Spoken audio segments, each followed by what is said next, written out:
اداروں میں زوال اچانک ایک دن نہیں آتا۔ کئی نسلیں اصول و قواعد کے ستونوں کی اینٹیں اکھاڑتی رہتی ہیں اور پھر ایک دن عمارت دھڑام سے نیچے آ گرتی ہے۔ جو کوئی بھی قاعدے اور اصول کی اینٹ اکھاڑتا ہے اس کے پاس دل کو تسلی دینے کے لیے بہت قوی دلیل ہوتی ہے۔ مثلاً قاضی فائز عیسیٰ کے حق میں فیصلہ کرنے کی جدوجہد کرنے والی وکلاء برادری، سول سوسائٹی اور سیاسی پارٹیاں جانتی ہیں کہ اس فیصلے نے آئین و قانون و انصاف کے ستونوں کی وہ بنیادی اینٹ ہی اکھاڑ دی ہے جس کے مطابق ہر شہری قانون کی نظر میں برابر ہے۔ سپریم کورٹ کے اس فیصلے نے زیر کفالت کی تعریف بدل کر رکھ دی ہے۔ اس فیصلے کے بعد عدالتی طور پر خاندان اب ایک ایسا ادارہ ہے جہاں میاں بیوی اور بچے ایک چھت تلے جمع تو ہیں، لیکن ایک قانون کا محافظ باپ، اغوا برائے تاوان والا بیٹا یا رشوت خور بیوی ایک ساتھ رہتے بھی ہوں، پھر بھی ایک دوسرے کے ذرائع آمدن کے بارے میں انہیں علم ہونا ضروری نہیں،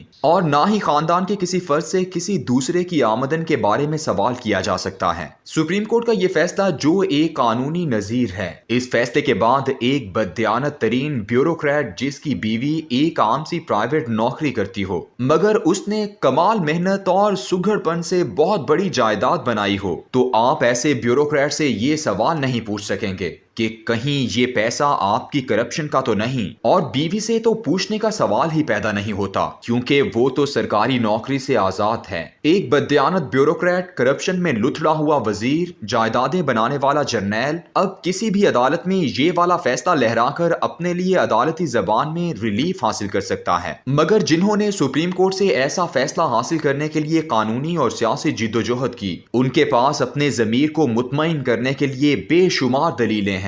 وہ سمجھتے ہیں کہ ایسا کرنے سے ایک معزز جج کی عزت و ناموس کا تحفظ ہوا ہے۔ ان کے نزدیک یہ کیس بنایا ہی اس لیے گیا تھا کیونکہ ایک جج نے اسٹیبلشمنٹ کو چیلنج کیا تھا۔ اگر آج جسٹس فائز عیسیٰ کی بیوی سے اس کی جائیدادوں کے بارے میں اس بنیاد پر سوال پوچھا گیا کہ وہ ایک جج کی بیوی ہے تو پھر یہ سلسلہ چل نکلے گا اور ہر جج کے سر پر مسلسل تلوار لٹکتی رہے گی۔ ایسا سب کچھ اچانک نہیں ہو گیا۔ گزشتہ 40 سال کی تاریخ اس زوال پر گواہ ہے۔ اس تاریخ میں سے کم از کم 30 سال ایسے ہیں جو میں نے اس نظام انصاف کی چھت تلے یا اس کے آس پاس گزارے ہیں۔ ٹھیک 30 سال قبل جنوری 1991 میں میری تعیناتی ڈیپٹی سیکرٹری فائنانس حکومت بلوچستان ہوئی۔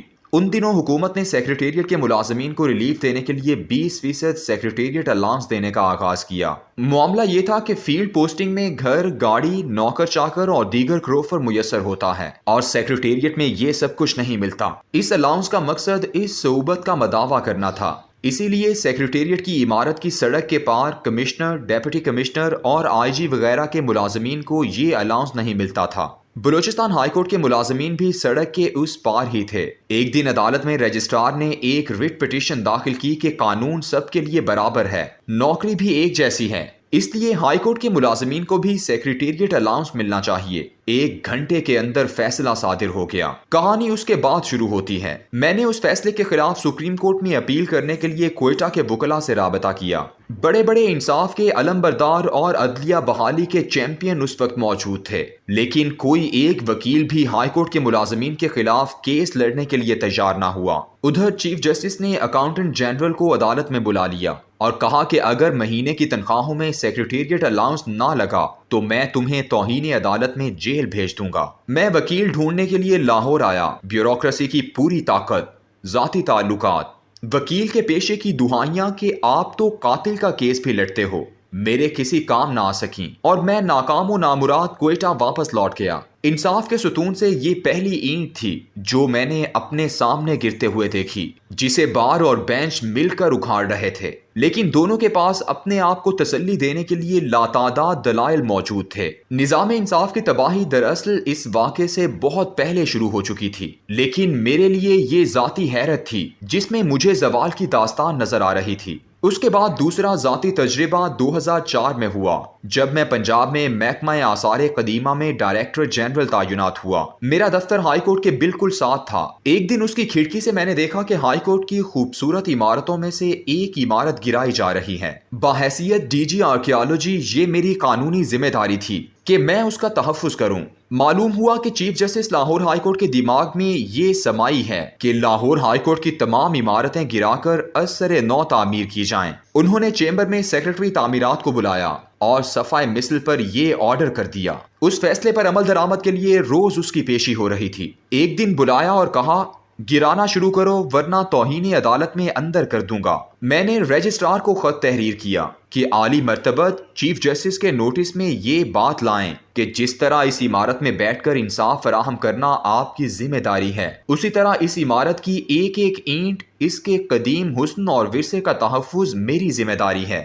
اس کا بہت سخت جواب مجھ تک پہنچایا گیا تھا کہ نوٹس تو ہم خود لیا کرتے ہیں، اپنی حد میں رہو۔ چیف جسٹس کے اس فیصلے کے خلاف اپیل کرنے کے لیے میں نے لاہور میں وکیل ڈھونڈنے کی کوشش کی، لاہور کے باشعور لوگوں کے ذریعے مہم چلوائی، کالج کے طلباء کو اس عمارت کو بچانے کے لیے اکسایا۔ نیشنل کالج آف آرٹس اس میں پیش تھا۔ اس کی پرنسپل فوزیہ قریشی کے ساتھ میں خود پہلی اور آخری دفعہ عاصمہ جہانگیر کے چیمبر میں گیا۔ غصہ اپنی جگہ، ججوں کو ملامت اپنی جگہ، لیکن کوئی میرے ساتھ سپریم کورٹ چلنے کو تیار نہ ہوا۔ لیکن خوش بختی یہ ہوئی کہ عوامی دباؤ اس قدر بڑھا کہ احمد اویس اس مقدمے کی پیروی کے لیے مدتوں بعد تیار ہو گئے، مگر اب اتنی دیر ہو چکی تھی کہ ہائی کورٹ کی ایک عمارت زمین بوس ہو چکی تھی۔ یہ دونوں واقعات اس دور کے ہیں جب جوڈیشل ایکٹیویزم نے ابھی انگڑائی بھی نہیں لی تھی، لیکن آج 30 سال کے بعد عدالتوں سمیت اس ملک کے تمام اداروں کی عمارتیں ایک ایک کر کے دھڑام سے گرتی چلی جا رہی ہیں۔